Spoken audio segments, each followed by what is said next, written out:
Welcome to Math Dost 6 to 10, your friendly math partner. Welcome to Math Dost 6 to 10, your friendly math partner. Your friendly math partner. Hello, मेरा नाम गगन है और अपन class 7th की जो गणिता प्रकाश का part 2 है उसका पेज नंबर 13 पे जो फिगर आउट दे रखा है वो करने जा रहे हैं। तो इसमें क्या बोला है क्वेश्चन में, identify whether the triangles below are congruent. इन्होंने नीचे अपने को दो ट्राइंगल दे रखे हैं और अपने से पूछा है कि ये ट्राइंगल्स कॉन्ग्रेंट है या नहीं है, ये अपने को आइडेंटिफाई करना है। आइडेंटिफाई करने के बाद what condition did you use to stabilize their congruency. अगर ये कॉन्ग्रेंट होते हैं और आप बोलते हो कि ये कॉन्ग्रेंट है तो आप इसमें कौन सी कंडीशन यूज कर रहे हो वो बताना है। कंडीशन मतलब जैसे अपन ने अभी 3 कंडीशनें पढ़ी है, ट्रिपल एस कंडीशन जिसको बोलते हैं, अगर तीनों साइड बराबर होती है किसी ट्राइंगल की तो ट्राइंगल क्या होता है, कॉन्ग्रुएंट होता है। एस ए एस कंडीशन पढ़ी थी अपन ने, उसके बाद अपन ने ए एस से कंडीशन पढ़ी थी। अगर इन तीनों कंडीशन में से कोई सा भी लगता है तो अपन बोल देते ट्राइंगल कैसा है, कॉन्ग्रुएंट है। तो यही इन्होंने बोला है। फिर उसके बाद अपने को एक्सप्रेस करना है कॉन्ग्रुएंसी को, ठीक है। तो आइए देखते हैं। जैसे यहाँ पे अपन लिख देते हैं आंसर 1। सो क्वेश्चन क्या था अपना, क्वेश्चन था अपना identify whether the triangle below are congruent. अपने को ट्राइंगल दे रखे थे, इसको अपने को पता करना है कि कॉन्ग्रुएंट है या नहीं है। तो अपन पहले लिख लेते हैं कि कौन से दो ट्राइंगल है।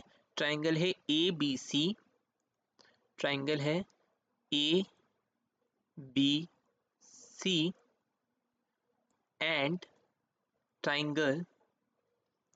अब देखो, ये ए बी सी है। अगर मेरे को प्रूव करना है कि कॉन्ग्रुएंट है या नहीं है तो मेरे को इसकी ये जो लिखूंगा अभी मैं एक्स वाई जेड या एक्स जेड वाई जो भी मैं लिखता हूँ वो मेरे को इस ऑर्डर में लिखना पड़ेगा ताकि ये इसके साथ कॉरस्पॉन्डिंग साइड, जैसे अगर ए बी सी लिखा है तो ए बी के कॉरस्पॉन्डिंग वाली पहले आए, जैसे एक्स जेड आए पहले।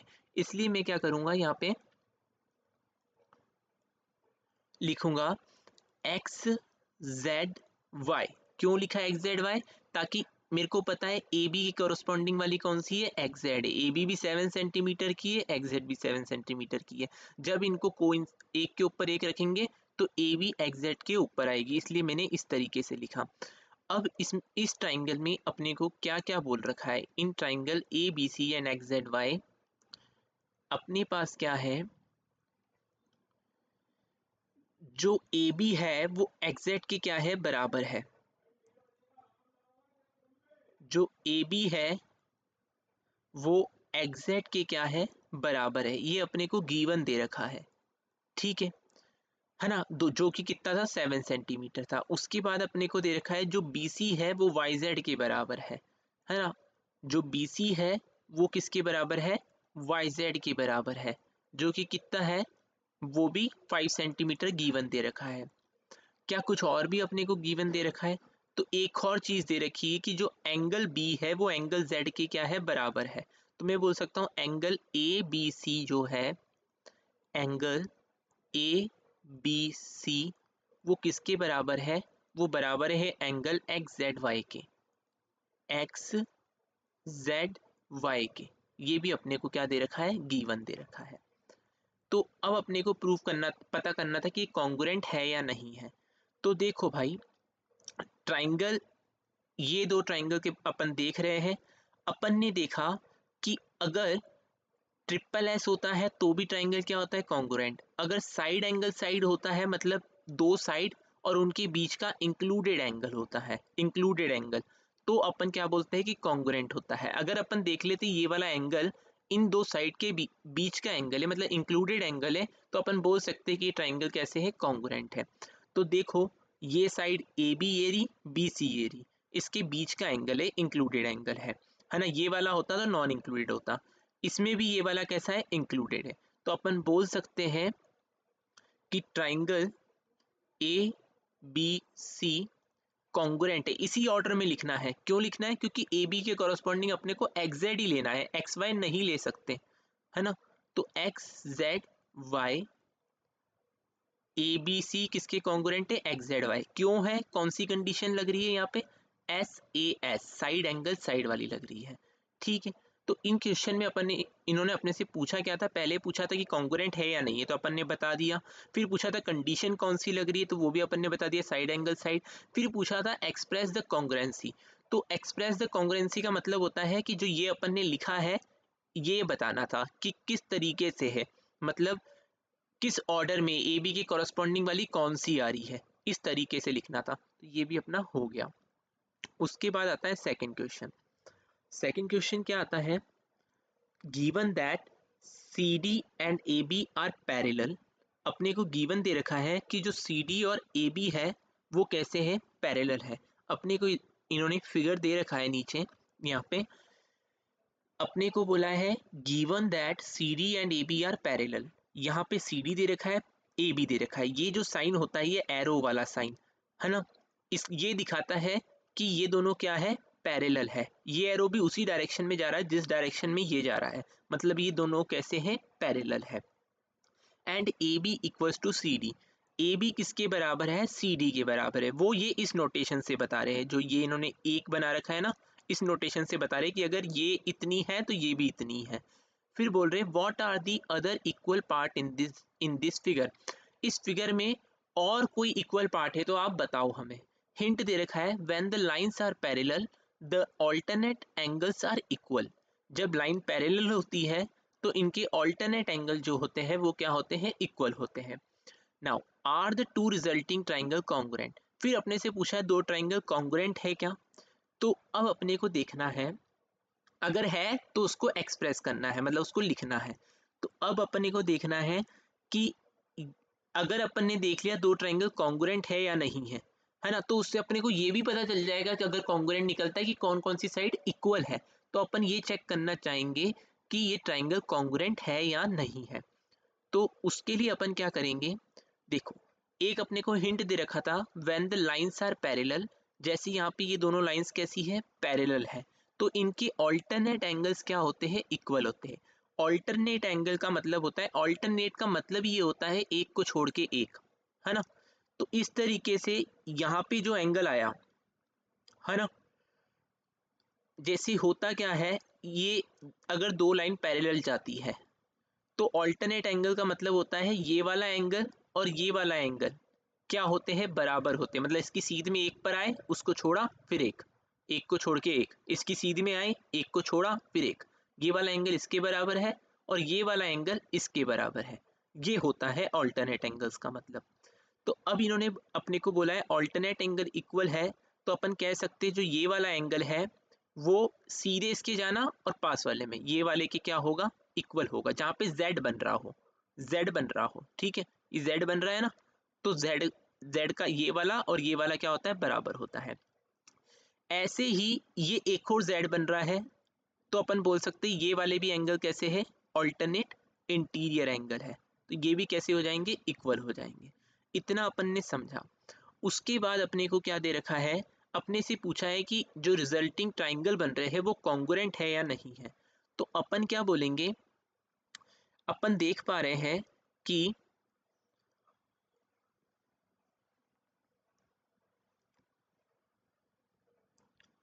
जो अपना ट्राइंगल था, जो अपना ट्राइंगल था ओ सी डी, अगर मैं ट्राइंगल लेता हूं ओ सी डी, ठीक है, और दूसरा ट्राइंगल में उस हिसाब से लूंगा ताकि अगर मैं अगर ये कॉन्ग्रुएंट निकले भी आगे जाके तो मैं इनको ओवरलैप कर सकूं। तो मेरे को पता है जो सी डी है वो किस पे ओवरलैप होगा, ए बी के। तो मैं इस तरीके से लूंगा कि जो सी डी है मेरा आखिरी में, वो ए बी किस में आ जाए, आखिरी में आ जाए, और पहले जो भी बचा है वो ले लो, ओ बचा है ओ ले लिया। तो इस तरीके से मैं लूंगा। तो मैंने बोला in triangle O C D and O A B, मेरे को क्या दिखता है, सी डी जो है वो ए बी के क्या है, बराबर है। ये बात इन्होंने गिवन दे रखी है, अपने को ये बोल रखा है इन्होंने। उसके बाद अपने को ये भी पता होता है ऑल्टरनेटिव एंगल बराबर होते हैं, इसके लिए एंगल डी जो है वो एंगल बी के क्या होगा, बराबर होगा, है ना। ये कैसे आ रहा है बराबर, ऑल्टरनेट एंगल, ऑल्टरनेट एंगल, ठीक है। ऐसे ही एंगल जो ये वाला था ए, वो सी के बराबर था, क्यों, क्योंकि वो भी कैसे है, ऑल्टरनेट एंगल। तो अपन बोलेंगे एंगल ए जो था वो एंगल किसके बराबर था, सी के। तो एंगल सी के बराबर कौन सा आ रहा है, एंगल ए आ रहा है। तो ये भी कैसे आ रहे हैं, ऑल्टरनेट एंगल। उसके बाद अपने को तीन चीजें पता लग गई। जब भी कॉन्ग्रुएंट बताना है अपने को तीन चीजें पता करनी होती है ना। अब वो तीन चीजें कौन सी है उस पर डिपेंड करता है कि वो कॉन्ग्रुएंट है या नहीं है। तो दो एंगल है और एक साइड है, तो अपने को पता है जहाँ दो एंगल और उनके बीच की इंक्लूडेड साइड अगर इक्वल होती है तो ट्राइंगल क्या होता है, कॉन्ग्रुएंट होता है। अगर ये साइड इंक्लूडेड वाली है मतलब अपना ट्राइंगल कैसा है, कॉन्ग्रुएंट है। तो अपन चेक कर लेते कि साइड इंक्लूडेड है या नहीं है। कौन सी साइड थी, सी डी और ए बी। तो देखो सी डी देखो इंक्लूडेड है, ये दो एंगल बन रही है, दोनों इस साइड का यूज कर रहे हैं, है ना, दोनों इस साइड का यूज कर रहे हैं मतलब ये इंक्लूडेड है। इधर भी दो एंगल बन रहे हैं और ये दोनों एंगल इस साइड का यूज कर रहे हैं मतलब ये साइड दोनों एंगल में यूज हो रही है। तो अपन बोलेंगे ये वाली इंक्लूडेड है। इसलिए अपन बोल सकते हैं कि triangle O C D congruent होगा किसके, ट्राइंगल ओ ए बी के। और ये कैसे हो रहा है कॉन्ग्रुएंट, ये हो रहा है ए एस से, ए एस से कंडीशन से ये कॉन्ग्रुएंट हो रहा है, एंगल साइड एंगल से, ठीक है। अब अपने से इन्होंने पूछा था कि कॉन्ग्रुएंट है या नहीं है, तो वो अपन ने बता दिया, कॉन्ग्रुएंसी को एक्सप्रेस भी कर दिया। अब इन्होंने पूछा था what are the equal part in this figure. अब इक्वल पार्ट इसमें क्या होंगे, तो अपन ने को अगर पता चल गया ये दोनों ट्राइंगल कैसे है कॉन्ग्रुएंट, ये वाला ट्राइंगल और ये वाला ट्राइंगल अगर कॉन्ग्रुएंट है तो अपन कह सकते हैं कि इसकी ये वाली साइड जो है OD है वो किसके बराबर आएगी, वो OB के बराबर आ जाएगी,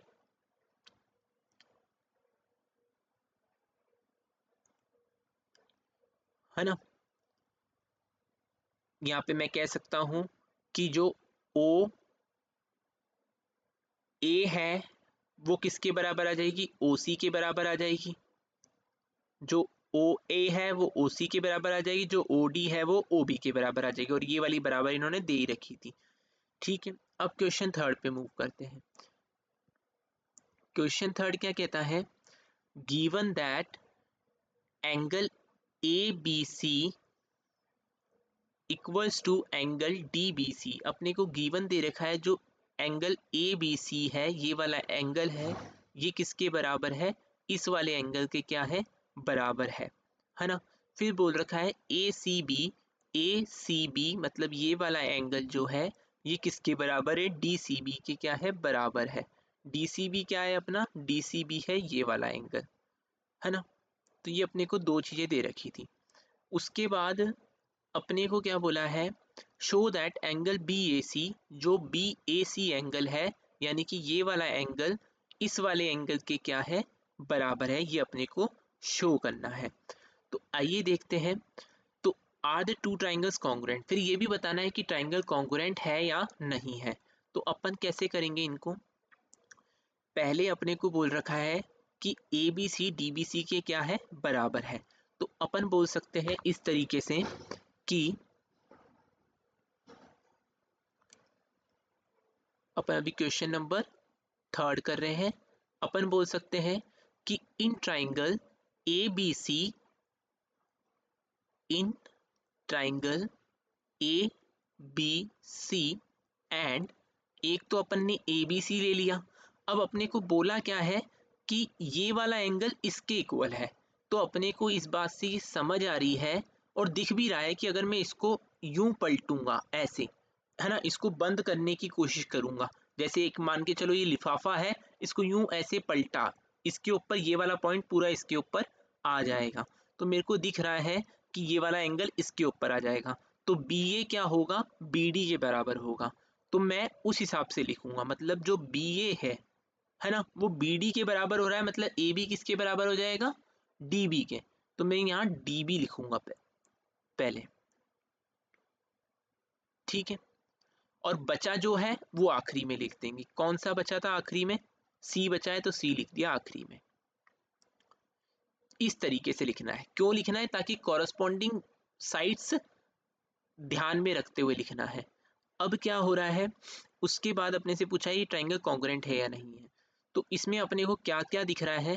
पहले अपने को दे रखा है कि जो एंगल अपना बी है वो एंगल डी के क्या है? बराबर है।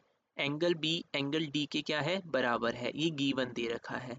उसके बाद अपने को दिया हुआ है कि एंगल सी, अच्छा अब ध्यान देना भाई, अभी तक अपन ने क्या करा, एंगल बी लिख रहे थे, लेकिन यहाँ पे अगर मैं एंगल बी लिखता हूँ तो मैं इस बारे में बात कर रहा हूँ कि इस बारे में बात कर रहा हूँ पता नहीं चलेगा। इसके लिए मेरे को अब एंगल के 3 लेटर यूज करने पड़ेंगे, है ना। 3 लेटर कैसे यूज करने पड़ेंगे? जैसे मेरे को यहाँ पे लिखना पड़ेगा एंगल ए बी सी, है ना। जो सेंटर में आता है 3 लेटर में उस वहां पर एंगल फॉर्म हो रहा होता है। तो एंगल ए बी सी, अब मेरे को क्लियर हो रहा है कि इसी एंगल के बारे में अपन क्या कर रहे हैं, बात कर रहे हैं, इसके बारे में बात नहीं कर रहे जब मैंने ए बी सी बोल दिया। तो angle A B C B D के क्या है? बराबर है। सी बी डी के क्या है? बराबर है। ये अपने को गिवन दे रखा है। उसके बाद अपने को और क्या दिया है कि angle A C B, angle A C B, angle A C B किसके बराबर है? डी सी बी के। डी सी बी क्या है? ये। तो डी सी बी के क्या है? ये बराबर है। एंगल डी सी बी के क्या है? बराबर है। तो ये भी गिवन दिया हुआ है। तीसरी चीज अपने को दिख रही है कि जो ये साइड है बी सी, ये दोनों में एक ही है। जब मैं इसको ओवरलैप करूंगा तो ये बी सी ही बी सी के ऊपर ओवरलैप होगी, इसलिए बी सी साइड कैसी है? दोनों में क्या है? कॉमन है। तो मैं बोल दूंगा बी सी बराबर बी सी है, जो कि क्या है? कॉमन साइड है। तो अब मेरे को यहाँ से क्या दिख रहा है? 2 एंगल मिल रहे हैं। तो जब 2 एंगल मिलते हैं तो एक ही प्रॉपर्टी काम करती है, ये वाली। अगर ये प्रॉपर्टी फॉलो होती है तो ही ट्राइंगल क्या होगा? कॉन्ग्रुएंट होगा। इसमें जो साइड होती है वो साइड कौन सी होती है? Included side. तो अपन चेक कर लेते हैं कि ये इंक्लूडेड साइड है या नहीं है। देखो, ये जो 2 एंगल बन रहे हैं, ये वाला और ये वाला, ये इस साइड के साथ बन रहे हैं, मतलब ये साइड कैसी है? इंक्लूडेड। यहाँ पर भी ये 2 एंगल जो बन रहे हैं इस साइड के साथ बन रहे हैं, मतलब ये साइड कैसी है? इंक्लूडेड। ठीक है, तो अपन क्या कह सकते हैं कि triangle A B C congruent है किसके? ट्राइंगल डी बी सी के। क्यों है? ए एस से कंडीशन से। ठीक है, ए एस से कंडीशन मतलब एंगल साइड एंगल। तो ये ट्राइंगल कॉन्ग्रुएंट है, ये भी अपन ने बता दिया। और जो अपने को प्रूव करना था कि बी ए सी बी डी सी के बराबर है, तो देखो जो बी ए सी ट्राइंगल है, अगर ये दोनों ट्राइंगल कॉन्ग्रुएंट है, मतलब इसको मैं अगर रखूंगा इसके ऊपर, तो सारे एंगल्स कैसे हो रहे हैं? इसके बराबर हो रहे हैं, है ना। तो ये वाला एंगल इसके बराबर है, ये वाला इसके बराबर है, तो ये वाला ऑब्वियस सी बात है इसके बराबर होगा। ठीक है, अब 4th क्वेश्चन। अब अपन क्वेश्चन 4 पे आ गए हैं। क्वेश्चन 4 क्या कह रहा है? Identify the equal part in the following figure. अपने को एक फिगर दे रखा है, इसमें जितने भी इक्वल पार्ट्स हैं वो अपने को पहचानने हैं। Given that angle A B D equals to angle D C A. जो एंगल ए बी डी है, यानी कि ये वाला जो एंगल है, ये किस के एंगल के इक्वल है? डी सी ए, यानी कि डी सी ए, यानी कि ये वाले एंगल के क्या है? इक्वल है। ऐसे ही जो मेरा ये वाला एंगल है वो किसके इक्वल है? इस वाले एंगल के क्या है? इक्वल है। ये बात मेरे को क्या दे रखी है? गिवन दे रखी है। अब मेरे को अगर कुछ प्रूफ पता करना है कि इसमें इक्वल पार्ट्स कौन से हैं, जब भी ऐसा क्वेश्चन आए तो अपने को क्या करना है? चेक करना है कि ट्राइंगल कॉन्ग्रुएंट है या नहीं है। अगर कॉन्ग्रुएंट निकल आता है तो अपने को बहुत सारे इक्वल पार्ट्स मिल जाते हैं। इसके लिए अपन क्या बोलेंगे? In triangle A B C and triangle D C B, ये 2 ट्राइंगल मैंने लिए, ए बी सी और डी सी बी। इस ट्राइंगल्स के अंदर मेरे को क्या दिख रहा है कि जो ये वाला एंगल है ना, ये 2 ट्राइंगल बन रहे हैं। ठीक है, तो ये जो ए बी सी वाले में ये वाला एंगल बन रहा है angle A C B, angle A C B. ये मेरे को नजर आ रहा है कि इस वाले ट्राइंगल में जो ये वाला एंगल बन रहा है उसके क्या है, बराबर है, यानी कि एंगल DBC के क्या है, ये बराबर है। ये बात अपने को गिवन भी दे रखी है, ठीक है, तो ये अपन बोल देंगे ये चीज क्या है, गिवन है। उसके बाद क्या नजर आ रहा है अपने को कि अगर मैं मानूं कि ये एंगल कुछ भी है, मैं इसको नाम दे देता हूँ, 1 दे सकता हूँ, कुछ भी दे सकता हूँ, मैंने 1 नाम दे दिया, तो ये वाला एंगल इसके बराबर है। अगर वो एंगल 1 है तो ये भी एंगल 1 होगा, क्योंकि ये वाला एंगल इसके क्या था, बराबर था, है ना। तो मैं, या इसको 2 बोल दो, बाद में जाके अपन बोल देंगे एंगल 1 2 के क्या है, बराबर है। ये एंगल 3 है तो ये एंगल क्या है, 4 है। तो अब मेरे को यहाँ से समझ आ रहा है कि एंगल 1 के बराबर एंगल 2 है, एंगल 3 के बराबर एंगल 4 है, ठीक है। तो जब मैं ये पूरा एंगल देखूंगा, इन दोनों को ऐड करूंगा, यानी एंगल 1 प्लस एंगल 3 करूंगा, तो मेरे को क्या मिल रहा है, एंगल 2 प्लस एंगल 4 मिल रहा है ना। ये मेरे को मिल रहा है। तो मैं कह सकता हूँ कि जो एंगल 2 है वो एंगल 1 की क्या था, बराबर था। तो मैं इसको इस तरीके से भी लिख सकता हूँ कि 2 की जगह 1 लिख सकता हूँ, और 4 किसके बराबर था, 3 के बराबर था, तो इसकी जगह 3 लिख सकता हूँ। मतलब ये सेम ही चीज आ रही है, मतलब ये जो दोनों एंगल है ये भी कैसे होंगे, बराबर होंगे। मतलब जो एंगल ABC है वो इस वाले पूरे एंगल के क्या आ रहा है, बराबर आ रहा है, एंगल DCB के। ये भी बात क्या है, अपने को गिवन दे रखी है। उसके बाद अपने को पता चल रहा है ये जो 2 ट्राइंगल है, एक ये वाला ट्राइंगल, एक ये वाला, इसको मैं डार्क कर देता हूँ। ये जो नीले रंग में एक ट्राइंगल बना है, एक ये वाला और एक दूसरा वाला, ये दोनों ट्राइंगल कैसे हैं, इन दोनों ट्राइंगल में ये दोनों एंगल तो कैसे आ रहे हैं, इक्वल आ रहे हैं। बाकी ये जो BC साइड है ये दोनों ट्राइंगल में क्या आ रही है, कॉमन आ रही है। तो मैं बोल सकता हूँ BC इक्वल्स टू BC, ये क्या है, कॉमन है, ठीक है। अब आगे मैं क्या बोल सकता हूँ, आगे मैं बोल सकता हूँ कि 2 एंगल इक्वल आ रहे हैं और एक साइड इक्वल आ रही है। अब मेरे को पता है कि अगर 2 एंगल और उनके बीच की एक साइड, साइड कौन सी, इंक्लूडेड साइड, कौन सी साइड, इंक्लूडेड साइड, अगर इक्वल होती है तो मैं बोल सकता हूँ कि ये ट्राइंगल्स कैसे होंगे, कॉन्ग्रुएंट होंगे। तो अपन चेक कर लेते कि BC इंक्लूडेड साइड है या नहीं है। तो जो ये वाला ट्राइंगल बन रहा है इसके दोनों एंगल्स में ये वाली साइड यूज हो रही है, मतलब ये एंगल जब बन रहा है तो इसमें आके टच हो रहा है, ये एंगल भी जब बन रहा है तो इस पे टच हो रहा है। तो अपन बोल सकते हैं ये साइड क्या है, इंक्लूडेड साइड है। इसके लिए भी ये इंक्लूडेड साइड है, क्योंकि इसके भी दोनों एंगल्स के लिए क्या हो रही है, यूज हो रही है। तो अपन बोल देंगे कि बाय AS से, है ना, जैसे अपन बोलेंगे ट्राइंगल ABC जो है वो कॉन्ग्रुएंट हो जाएगा किसके, ट्राइंगल DCB के, है ना। और ये कैसे हो रहा है, ये हो रहा है AS से। AS से मतलब क्या होता है, एंगल साइड एंगल कंडीशन से ये क्या हो रहा है, कॉन्ग्रुएंट हो रहा है।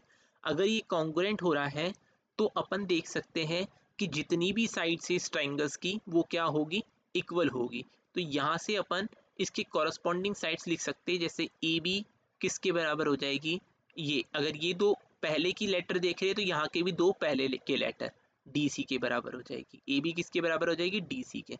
ऐसे ही BC किसके बराबर हो जाएगी, CB के। ऐसे ही पहला और तीसरा लेटर यानी AC पहले और तीसरे लेटर के बराबर यानी कि DB के बराबर हो जाएगी। अब AC क्या था, AC ये था और DB ये था, ये भी बराबर हो जाएगी। तो ये अपने को इक्वल दिख गए, 2 एंगल इन्होंने इक्वल दे रखे, एक एंगल अपन ये भी बोल देंगे कि एंगल A किसके बराबर है, एंगल D के बराबर है। तो ये अपन इतनी सारी चीजें इक्वल कह सकते हैं।